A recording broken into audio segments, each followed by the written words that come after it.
Your life is supposed to be very successful, very powerful. And if you don't get there, God looks at you and says, what are you doing down there? Lift your hand and say, what am I doing down here? What am I doing with my life?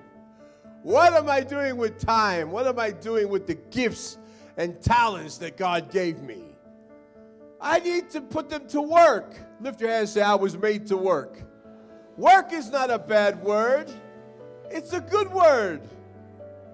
W-O-R-K. Write it in the air above your head. Take your fingers right. W-O-R-K. K for Kenya. K for whatever.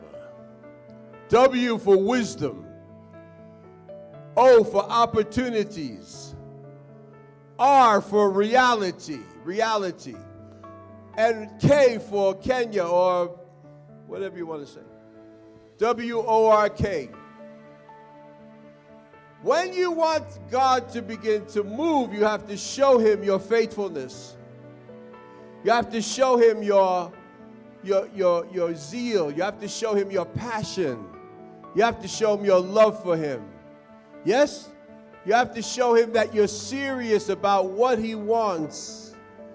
And you have to know what he wants. Number one, you could write this down.